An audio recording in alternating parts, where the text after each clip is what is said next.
right stuff. But there is another side to Cooper's lifetime in aviation, one that for years he would only discuss with close friends, until now. It involves his personal encounters with UFOs. For him, it began in 1951 while flying in Europe for the U.S. Air Force. There, Cooper and other pilots witnessed an incident that has never been officially explained. A vast armada of UFOs flying in formation at extremely high altitudes. Recently, Yolanda Gaskin spoke with Gordon Cooper. In this exclusive interview, Colonel Cooper spoke for the first time on television about his encounters with UFOs. I've read about this incident you had in 1951, and you said you saw literally hundreds of unidentifiable flying objects. Yes, they were flying quite high. How high we couldn't tell because we couldn't get anywhere near their altitude. But they were either very large craft way up or smaller craft still well above what we could get to. For a day and a half, all of this happened, but then no one wanted to talk about it. Well, we sent a report forward on it, and the answer that finally came back months later was they were probably high-flying seed pods, which didn't sound very logical. There are always a lot of excuses. There's always the weather balloons. I've heard that one before. In 1951, you couldn't even get close to the things that were flying overhead. You or anyone else that was flying. They were faster, higher. 6 years later, Cooper again encountered a UFO. This one definitely was not a weather balloon. While supervising flight testing in Edwards Air Force Base, his military camera crew actually filmed an unidentified saucer-shaped object landing near the site. As they were sitting there filming, a little saucer came from, I say little saucer, it was a saucer, came flying over their heads, put down 3 little landing gear and landed right out on the dry lake bed. And they picked up their cameras and started over toward it, filming as they went. And when they got in fairly close to it, it lifted up, put the gear back in the wheel wells, tipped up, and took off at a great rate of speed. And so they came into my office and told me what had happened, and I sent them over to develop the film. And then had to go through all the proper regulations of reporting this, and we wound up having to send the film forward to Washington in the base jet airplane, and I don't know whether anyone's ever seen it since. Now, the vehicle that you just described, how similar was it to the very first sighting that you had back in 1951? Quite similar. It was basically the same plan-form vehicle. They were double saucer, lenticular.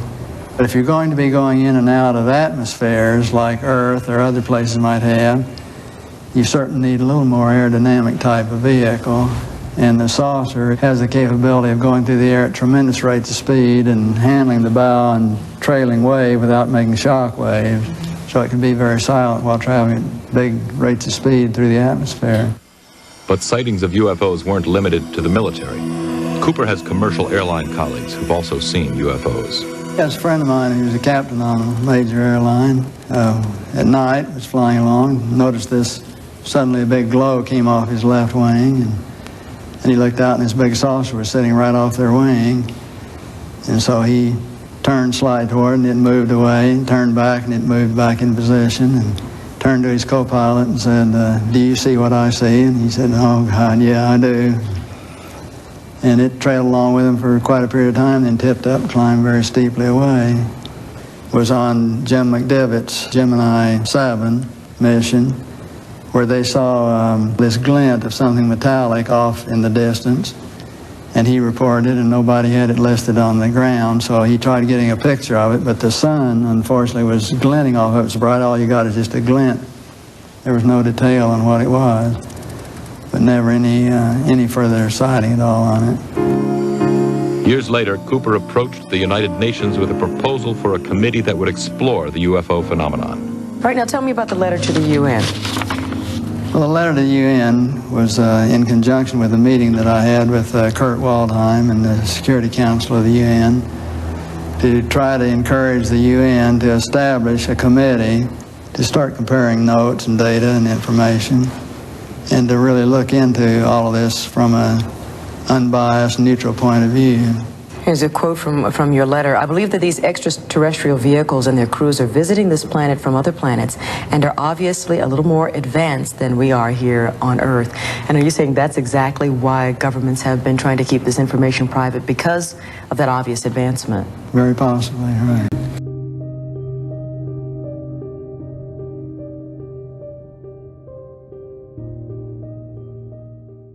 Like it is. 4 major conclusions after 38 years of study and investigation. First, that the evidence is overwhelming that planet Earth is being visited by intelligently controlled extraterrestrial spacecraft. In other words, some, underline the sum 27 times, some UFOs are extraterrestrial spacecraft. Most are not. Most isotopes aren't fissionable either. I don't care about those. Second, the subject of flying saucers represents a kind of cosmic Watergate.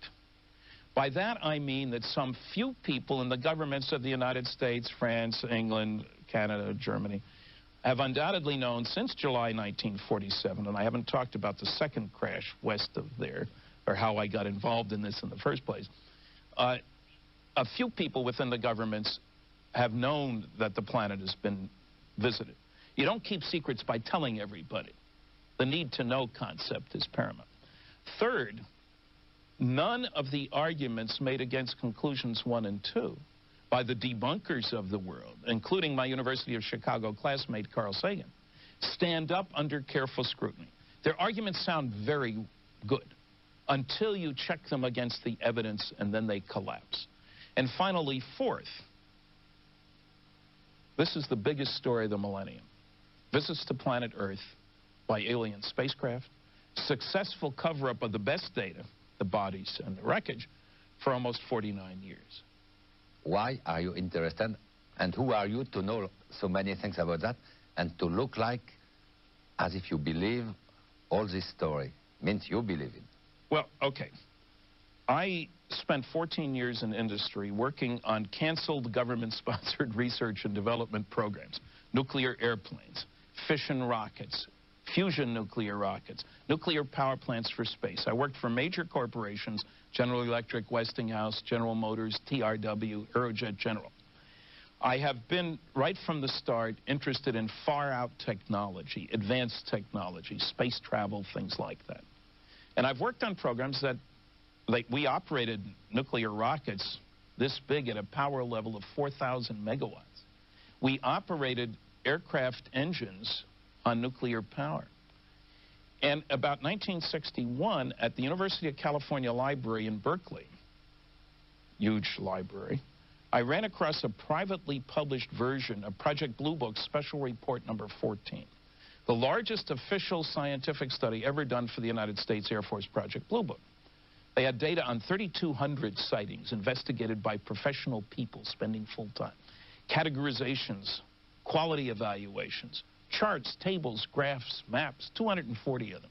I was in data heaven because data's my ballgame. I like taking lots of information, making sense out of it. These are 2 released CIA UFO documents.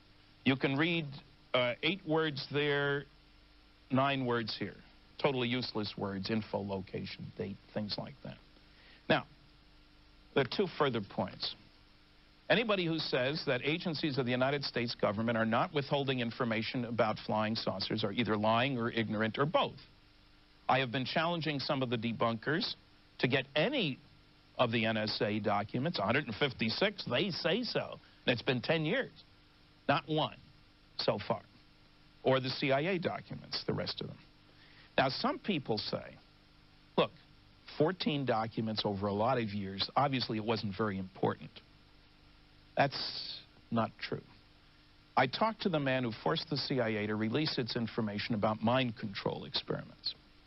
Illegal use of drugs like LSD and not telling the people and not with permission, nasty stuff. His first release from the government was 400 pages. He was a lawyer in Washington, so he could go back to court easily. He threatened them. I'm going to go back to court. I know there must be more. There's internal. We'll look again. They found another 400 pages. And he made more noise. They found another box and another box and another box. To make a long story short, he wound up getting 40,000 pages. The first release was 1% of what he eventually got, and I have it on good authority, he still didn't get it all. So what we're dealing with here is a clear situation where agencies of the United States government are absolutely withholding information. And as a matter of fact, an agency of the United States Air Force, the Air Force Office of Special Investigations, wrote a memo about me saying we have reason to believe that all of our units, some or all of our units, and there are over 120 units of the OSI, would be receiving a Freedom of Information Act request from Stanton Friedman, they gave my address, concerning UFOs. If such a request is received, do not, repeat, do not respond as required by Air Force Regulation 12-30. Instead, respond as follows. All such requests must be submitted to the main office of the OSI. Now, if you get the regulation, what they're supposed to do when they get a request is find the information, send it to headquarters for review, and notify the requestor that they have found the information, thus revealing the existence of the information. What they were telling their units to do is don't tell them anything other than to talk to us, and we can tell them anything we want. Now, if there is nothing to cover up, why do you tell your people to violate their own regulations? I worked on classified programs for 14 years. I will absolutely guarantee you that secrets can be kept. I helped keep some. Furthermore, I've been to 15 archives, all kinds, in the United States and one in Canada. I have never yet seen special compartmented information. That's this extra word after the top secret, ultra, umbra, magic, whatever. Does that mean there isn't any such material? No, I asked at the Eisenhower Library, do you have any special compartmented information? Yes. This is in person, so we couldn't lie very easily. How much do you have? About a drawer full, file drawer full. Can you search it for certain terms, magic, MJ12, things like that? No, it would violate security. So unless one has access to the special compartmented information, one will not get to the secrets. And despite all my looking, I have never seen any such material except that affidavit, and we don't even know what the word is after it. So are secrets being kept? Absolutely.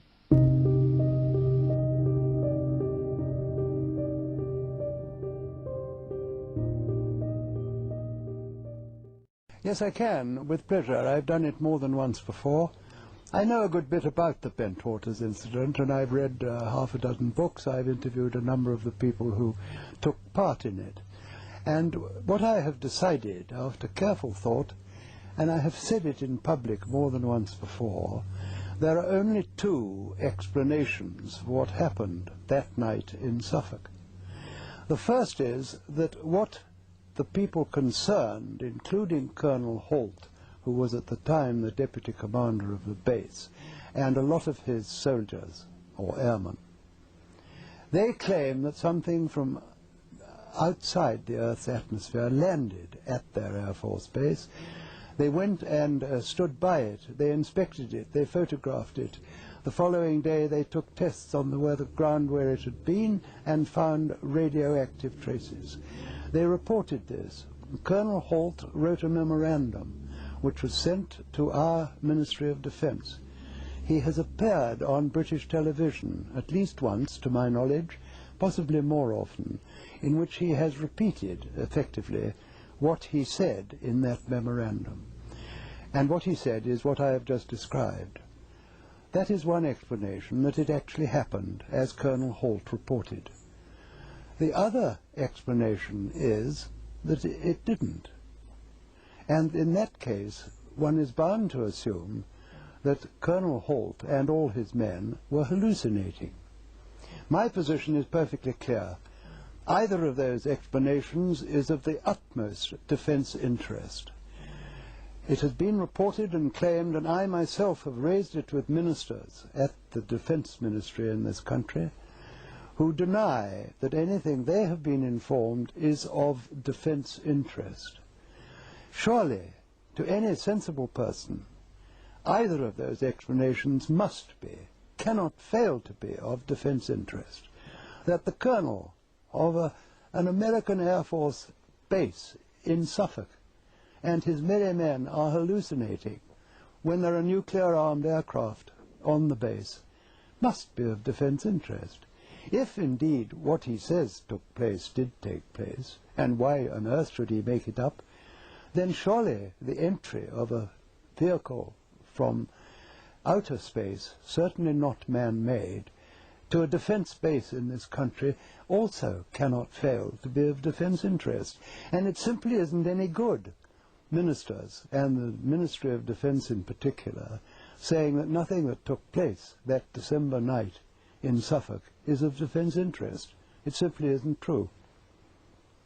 Because I've become interested in UFO matters. I'm sorry, I'll start that again.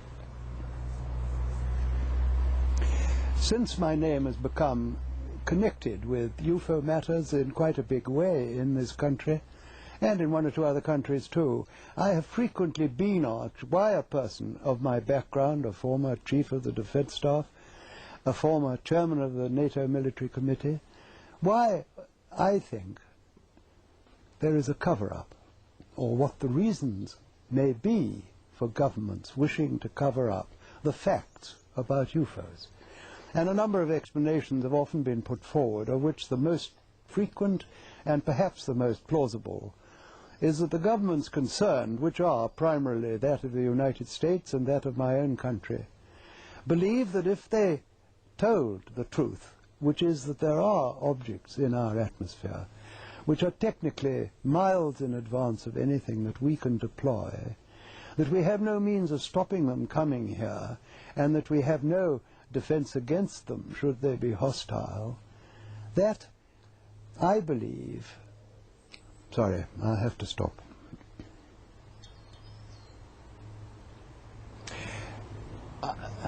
I'll go straight on. That, I believe, is because governments fear that if they did disclose those facts, people would panic.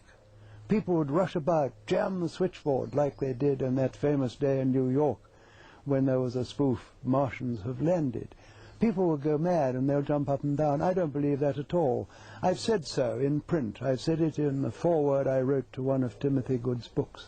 I do not believe that people today, in the 21st century, are going to panic at that sort of information. After all, they have put up with the introduction of nuclear weapons, the destruction of 2 Japanese cities 50 years ago.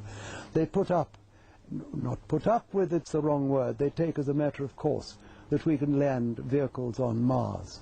They land to the precise instant forecast years before, vehicles on distant planets. Why should they panic? They're much more interested in this country in doing the pools or the lottery. They shrug their shoulders and take it as a matter of course. Anyway, they don't trust politicians, in my experience.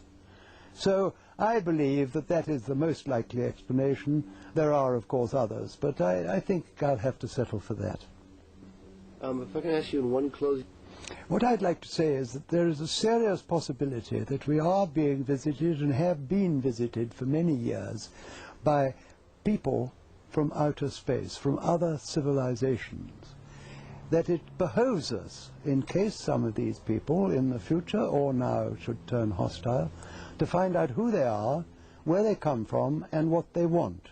This should be the subject of rigorous scientific investigation and not the subject of rubbishing by tabloid newspapers. Wonderful. James, can we have the event waters piece again? Because Thank you. Okay, we're ready. On the Bentwaters incident, if you wouldn't mind...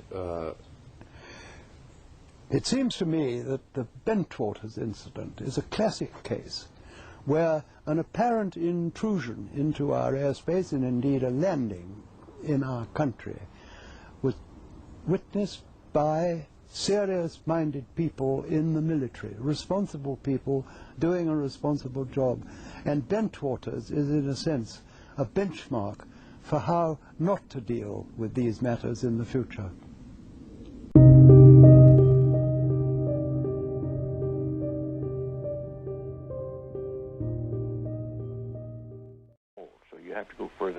believe in life on other planets?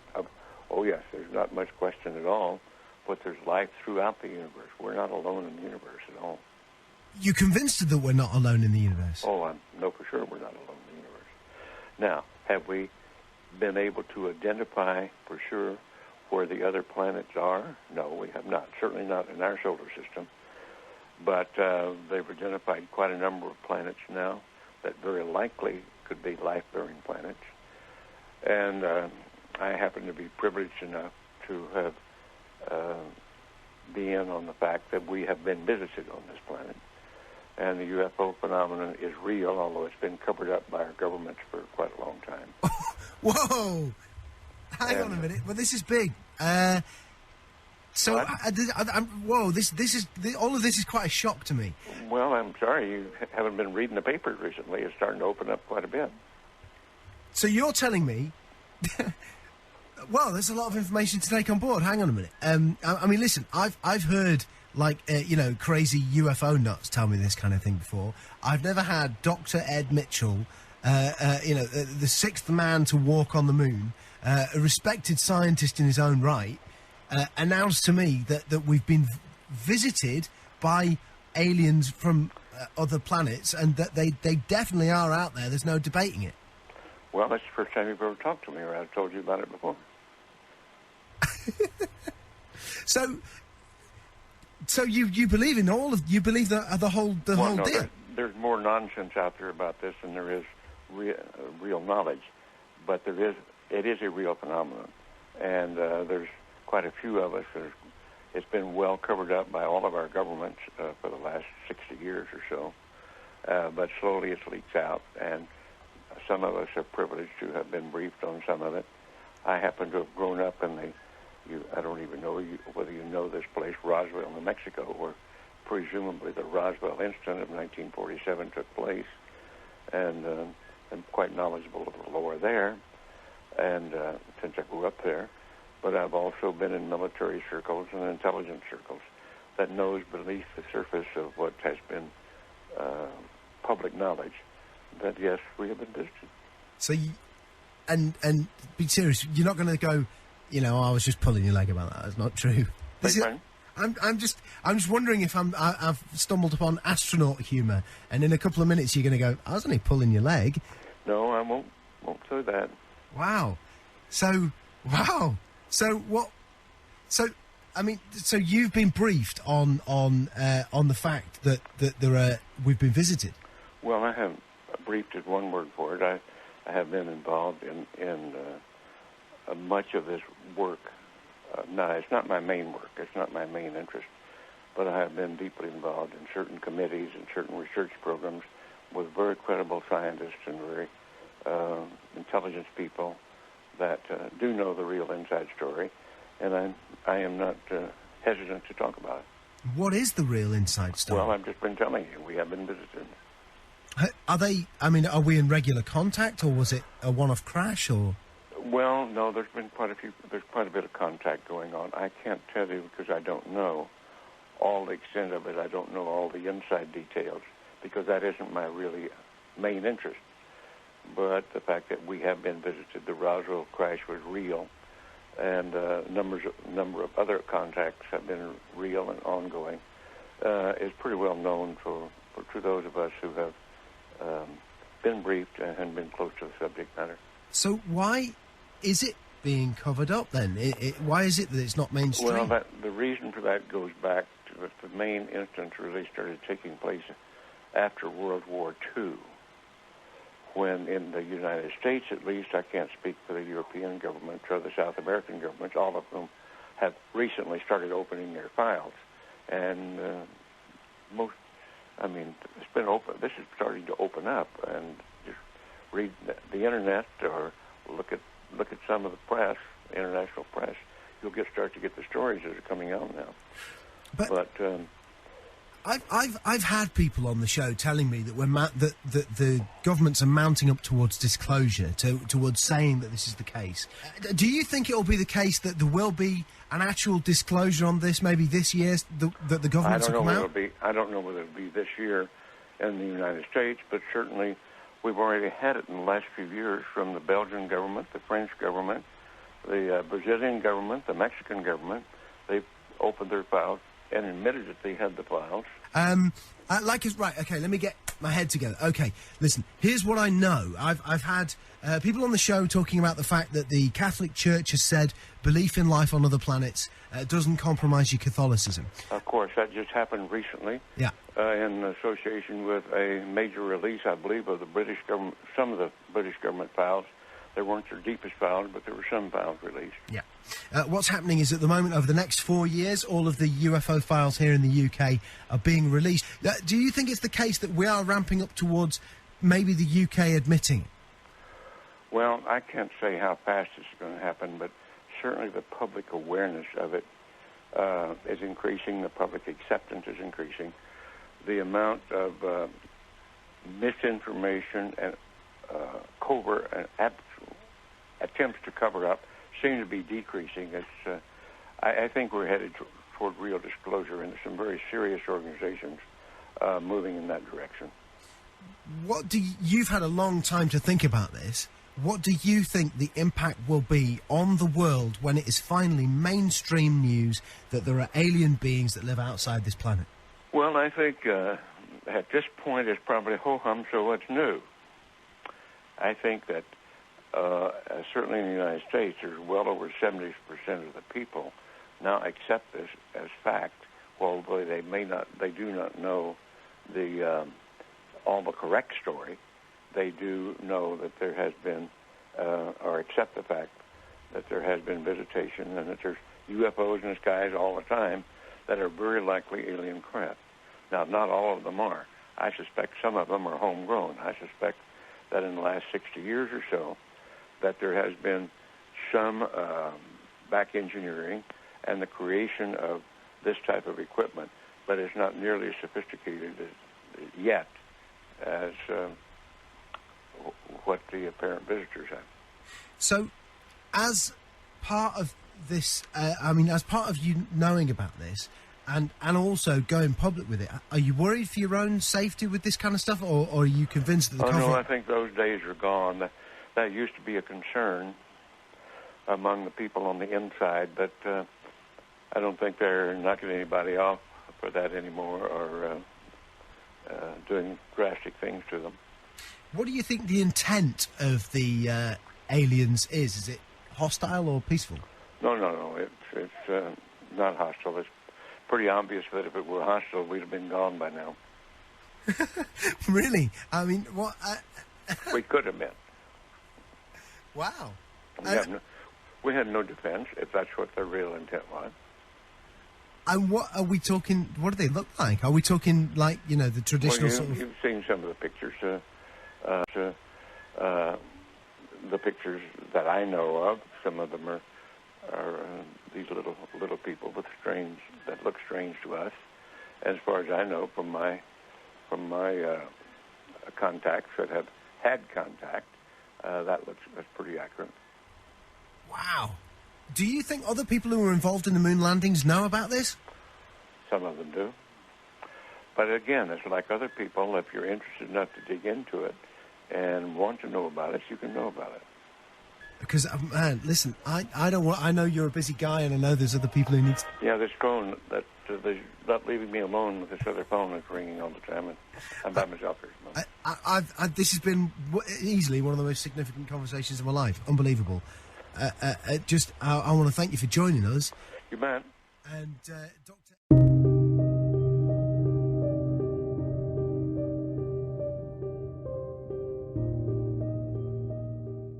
Let's first of all find out where you stand on the issues of UFOs. You were sceptical when you first took the job. Are you still sceptical? I'm less sceptical than I was. I think, looking at the sorts of interesting reports in these files, the ones from police officers, pilots, military personnel, the ones tracked on radar, there's material there that certainly makes me think twice. It's not all misidentifications of aircraft lights and weather balloons. Is there any one report that stands out as extraordinary or perhaps most convincing? One in the new files that I particularly like is a radar sighting where an object travelled 10 nautical miles in 12 seconds, about 3,500 miles an hour. And that's on a military radar. So, you know, it takes the evidence to a whole level over and above just eyewitness testimony. Could that be explained away by something like ball lightning? Would that show up on a radar? It really shouldn't. I mean, the assessment given at the time, of course, science actually isn't quite sure about ball lightning, so that's almost explaining one mystery with another. But the military radar operators said, well, you know, it looks like a real solid return. What about this case in Suffolk at the US military air base, which people talk about as being Britain's Roswell? Yes, Rendlesham Forest from December 1980. There are a few new papers on this in the files. This was extraordinary because a UFO landed and was seen by dozens of military witnesses, and critically they took a Geiger counter to the landing site after this thing had gone, and the radiation levels that they discovered, the MOD's defence intelligence staff said that they seemed significantly higher than background. I'm also intrigued that some of these unidentified flying objects could be spying missions by other countries. Well, that's one possible thought, and of course, you know, that's how we get into the whole UFO business, concern about intrusion into our airspace. Being very cynical for a moment, I mean, am I the only one that thinks it odd that a lot of these reports started to come in after the release of Close Encounters of the Third Kind? Well, that was certainly quite a year, but I think it may have played a part, but I think what it did is it raised awareness about the issue and maybe encouraged people who'd had sightings who might otherwise have stayed silent to come forward. I don't think it necessarily generated the sightings itself. I'm sure you get all kinds of observations coming in and all kinds of sightings. Is there any one that's been particularly bizarre? And how do you separate, how do you decide which one to put down in your files? It depends on the quality of the information and the witness, but the sorts of things that I looked for were, is there some piece of evidence that means that you've got more than just somebody's word? A photo or a video that the MOD's technical specialists can look at, radar returns, things like that. One final question. All right, there are a lot of crackpots out there. That's what you were alluding to. Some of them are complete nutters, but you know, a lot of these unidentified flying objects could be man-made. We talked about the possibility of spying aircraft. Missions, yeah. I suppose they could have come from elsewhere in the universe. What do you think? Are we alone? I'm convinced there's life out there. As to whether any of it's coming down here, the politicians' answer, I can't rule it out.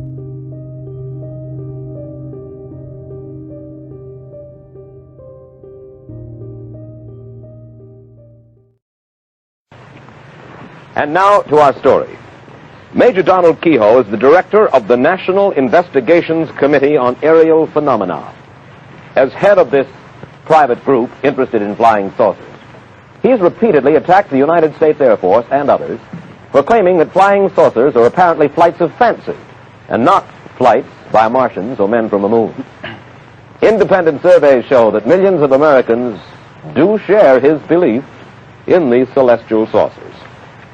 Major Kehoe, first of all, let me ask you this. Most people in the United States, in spite of the fact that I say that millions do believe, I think you will agree that most people in the United States don't believe in flying saucers from outer space.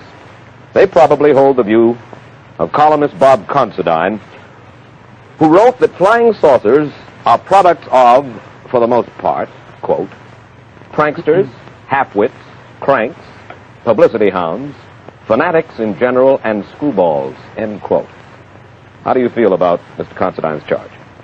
Well, I know where he got the story. He got it from Colonel Watson out at the Air Technical Intelligence Center in Dayton. In fact, the colonel went even a little farther, and he said behind every sighting was an idiot, a crackpot, a religious fanatic.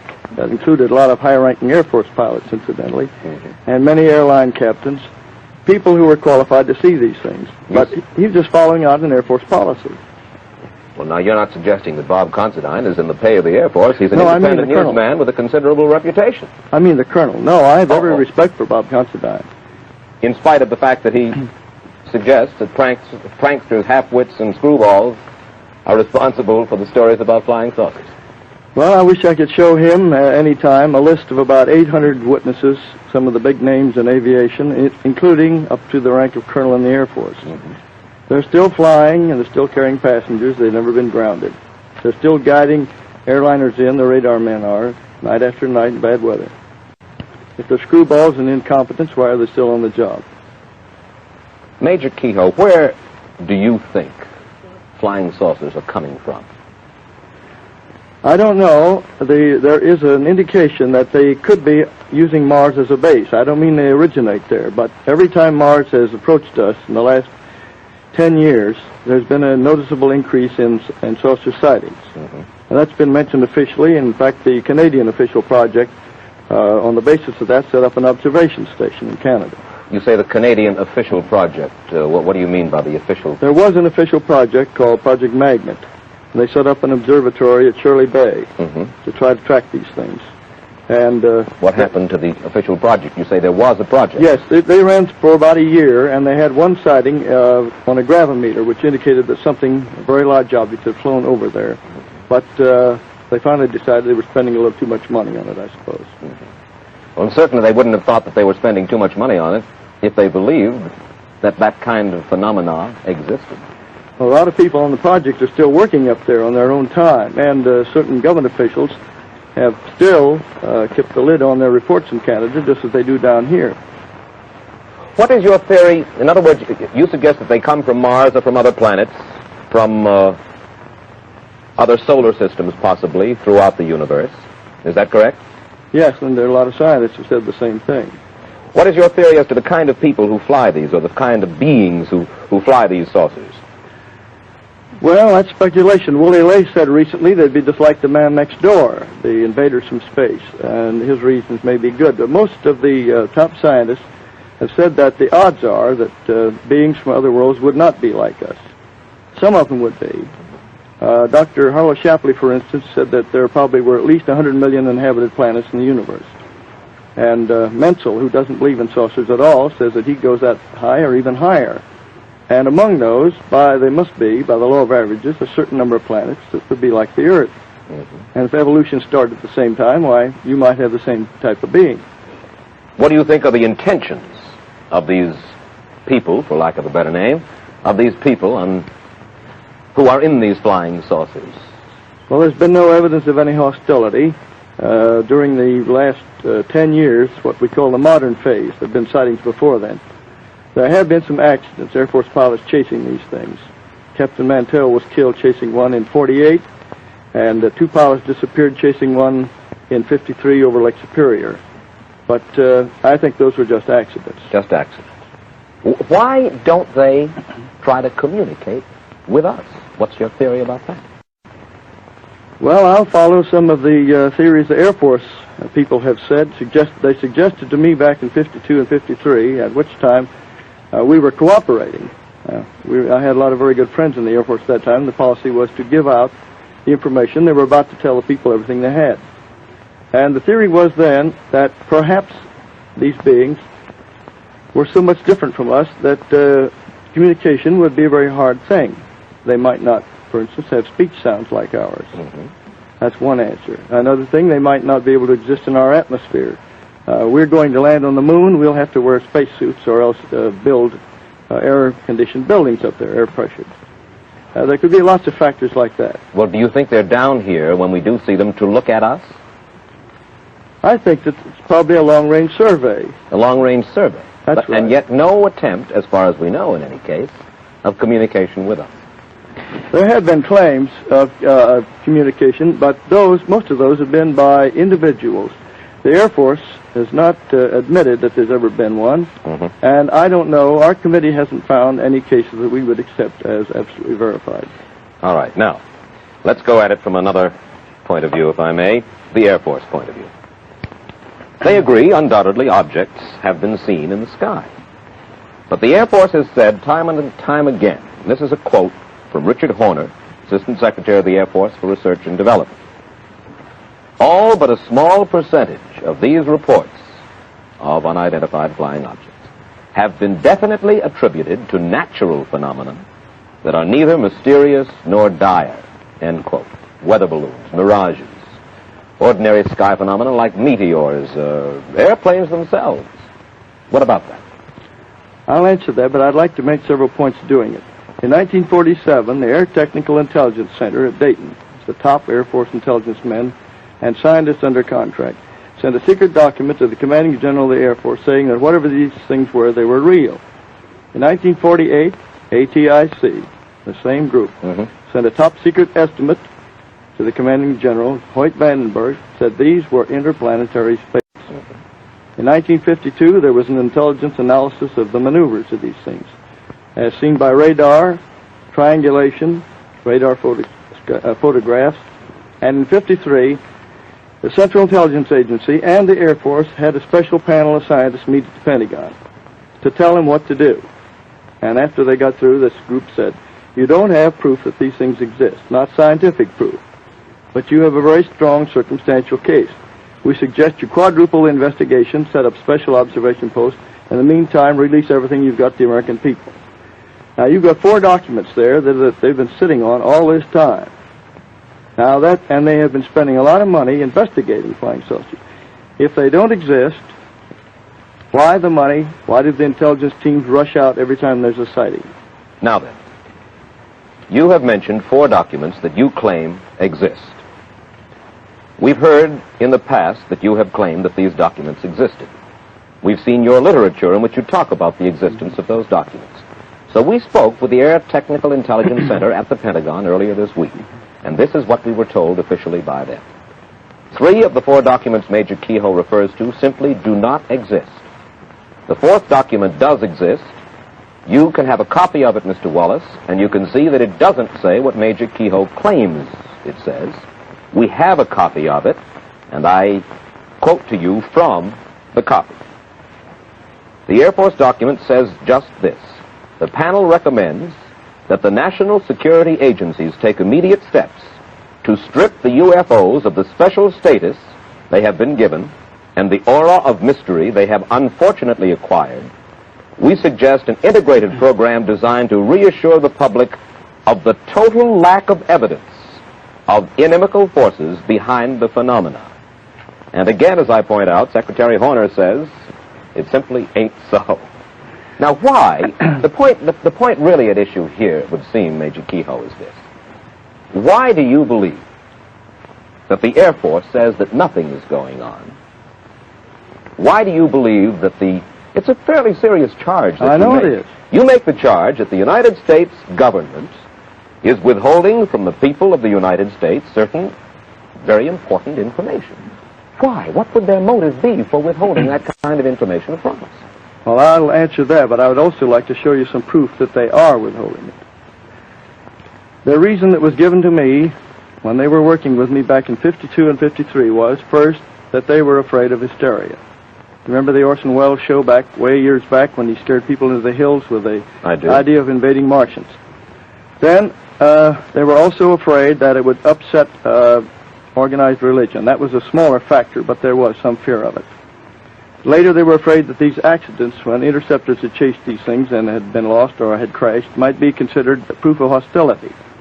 Now, I would never have put my name on anything if it were a matter of personal opinion. I've talked to and read the reports of hundreds of pilots and radar men and guided missile trackers who've seen these things, and some of them are very important names. The Air Force says they have this down to 1.9%, but you'll notice the word current in there. They mean we are currently explaining. Now, I have in my possession a copy of Special Report 14, which is their Bible on this. In the back, it has a table showing that 3,201 cases they examined, 19.5% were unsolved, and they admit they still are unsolved. You add up what they've had since then, it makes over 12% of the reports, and those are mostly from the best possible sources. Well, now, wait just a second. I'll use your figures. The Department of Defense released an official bulletin on November 5th, 1957, saying that from June of 55 to June of 57, a 2-year period, just a fraction over 2% of all investigated unidentified flying objects had to be listed as unknown. 2%. So that's your 1.9. What was the period again? 55 to 57. The rest were determined to have been balloons, airplanes, hoaxes, and a category about 12% called insufficient information, which means that the report was so flimsy that there was simply nothing to check on. I must confess that they have they've certainly shown me no classified material, but they have opened their files quite willingly to us in our preparation for this program tonight. And they've given us very convincing evidence, Major Kehoe, that it is largely, I shouldn't say largely, I'll say 99 and 44/100% a hoax. Now, you mentioned... A hoax? Well, when I say calling a hoax... a lot of good pilots hoaxsters, then. No, not hoaxsters. I thank you for correcting me. Not just a hoax, but let's say misinformation or sightings of objects which seem to be one thing but are in fact another. I'm glad that you corrected me about hoax, because it was by no means that much a hoax. But you mentioned a Dr. Donald Menzel, who's a professor of astrophysics at Harvard before. Now, I think you will agree that he's one of the world's most distinguished astrophysicists. Is that not so? I think there are others who are equally capable, but do not agree with him. He is one of the world's most distinguished astrophysicists, though I think we can agree on that. In any case, he stresses, you see, that pilots are not expert observers, that they, as well as others, can see flying saucers when it's only, to quote him, the wrapper off somebody's lunch blowing around in the air, end quote. But again, let's come back to the point, the most important point, Major Kehoe, and that is why will the Air Force, why will the United States government withhold information from United States citizens? For what reason? Because they're treating them like children, the way they did with the H-bomb at first, and the way they've been doing with other things. Now, I'm not attacking the United States Air Force. I'm attacking a small group in there that has been persistently keeping this from the public, just as they've kept other things. For a long time, you couldn't even mention the idea that we could be hit by missiles from submarines from the Gulf and from both coasts very easily. I knew that years and years ago and tried to get it out, and at the time was discouraged about it. Now, you mentioned this denial of these documents. Now, I'd like to tell you something that happened on the Armstrong Circle Theater. I had requested that those points be in the script, and I was discouraged from it at first by their writer. Then later, some of our Board of Governors insisted that we have those points included.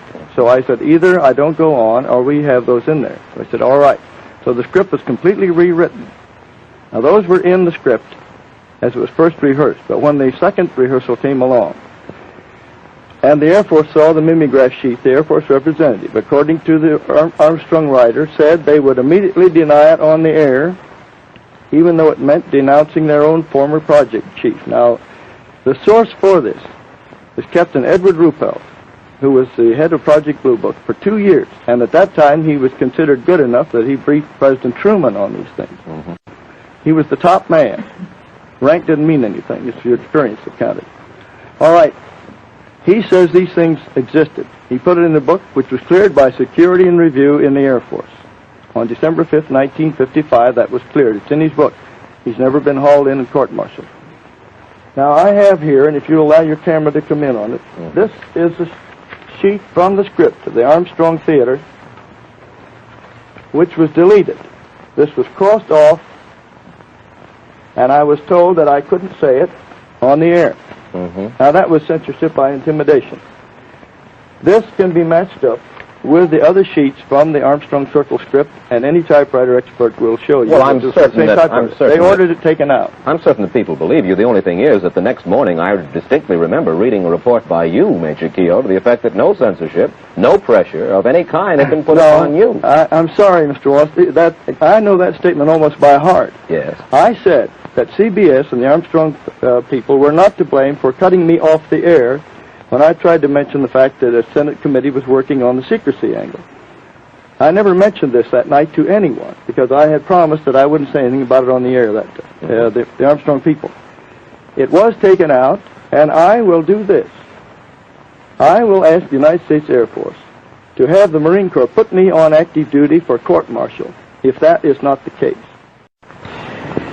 Major Kehoe, I understand you have 3 new reports on file, which in your opinion, you have them currently on file, and they're new reports, and these, in your opinion, would convince every person in this country that flying saucers are a fact. Is that correct? They should convince a lot of people because of the names involved. Tell us about it. I told your interviewer in Washington that I couldn't mention the names because they were too high. One of them is a top scientist in this country whose name would be known to everybody. Well, why wouldn't he want his... Because he's afraid of the official ridicule. He's afraid of official ridicule? That's right. More afraid of official ridicule than of possibly alerting the country to a serious national danger? You'd be surprised how many people give us reports and they say, please keep my name confidential. Well, I'll give you one report which came to us. The name has to be left out. In 1951, a UFO circled the fleet in Korean waters. It circled it at high speed, and they launched several planes to try to get a close in on it. They got a radar lock on. That is, the radar was guiding the planes toward the object. This was picked up by radars on 14 naval vessels. This object circled about, for a half an hour or more, and then it took off at a speed way over in excess of 1,000 miles an hour. This report was certified, and 9 members of our Board of Governors saw it, signed it, and agreed that they had seen it, and agreed to the contents. There is another report that just came in from 4 top missile designers or engineers at one of the big plants in this country. They saw an elliptically shaped object and 2 small round disc-shaped objects flying with it over California, November 11th, 1957, at a speed of at least 5,000 miles an hour. These men are well qualified to know what they see, with broad daylight, not a cloud in the sky. There have been cases even where the Air Force has shot at these things. Now, if there's nothing there and they don't exist, why do they shoot at them? You mentioned Mr. Horner. The day after Mr. Horner said that the Air Force was not concealing anything, Captain Gregory Oldenburg, a public information officer at Langley Field, refused to let an ad be inserted in the Langley Base Flyer, their newspaper, which asked that anybody interested in UFOs please communicate and form a little group. He said, I must refuse to do this because the dissemination of information on UFOs is contrary to Air Force policy and Air Force Regulation 200-2. And I have a copy of it here in case you want to see it. Well, Major Kehoe, I must say that the Air Force tells us they don't question your motives, but they do question the accuracy of a good deal of your information, and for that reason they say you have been, and were they to, in a sense, throw open an invitation to all people who cite UFOs to get in touch with them once again. They get all kinds of cranks, hoaxers, and so forth, and you see they run down every one of these sightings, and it has cost them a tremendous amount of money to no avail over the past few years. That's what they told you. That is what they told me. Now, sir, in a moment I'd like to ask you this. In the past few years, millions of flying saucer enthusiasts have become excited about the stories of 2 men, George Adamski and Howard Menger. Both of them claim to have seen flying saucers. Menger claims to have been given a ride in one by some creatures from Venus. Adamski says he's chatted with a man from Venus in the California desert. I'd like to get your reaction to those stories, and we'll get Major Kehoe's reaction in just 60 seconds. All right, Major, about George Adamski and Howard Menger, both men claim to have talked with men from Venus. Menger claims that he's even taken a ride on a flying saucer. Do you believe them? No. You think they are hoaxers? We do not accept any reports of these so-called contactees without more evidence. We've asked them to submit their claims and take a lie detector test. We don't throw them out. We simply say we'll give you a fair chance. I think that's the least important part of the picture. The most important part is the weight of evidence from hundreds of competent people. And I'd like to name a few. Captain Richard Case, American Airlines. Captain C.S. Childs, Eastern Airlines. Captain T. Kravitz, TWA. Robert Dickus, TWA. Colonel Donald J. Blakesley, U.S. Air Force, a wing commander. I could go down the list. People who know what they're doing, and they're still on duty, they're still flying. Major Kehoe, what would you like to see done about flying saucers that is not currently being done? What steps would you like to see taken? I think the American people should write to their congressman and insist that open hearings be held by the Senate Committee on the Permanent Committee on Government Operations, which has been looking into this for 6 months. An Air Force spokesman told us this last week. He said members of the Senate subcommittee have talked with us already, and they have shown no interest in conducting any hearings on this issue. I talked with the chief investigator within the last 2 weeks. I gave him a lot of information, and I gave him data on one case where an airliner was sent to chase one of these things, and the passengers kept in ignorance of it at that time. That involves 2 government agencies beside the Air Force, which has refused to release the report. And I'll say this: if you were to get, if the committee were to get Ruppelt, Major Fournet, several colonels who were on that time, Major General Garland, who was on the project, It would be a big revelation because the Air Force is simply treating the American people like children. They don't trust them with the facts.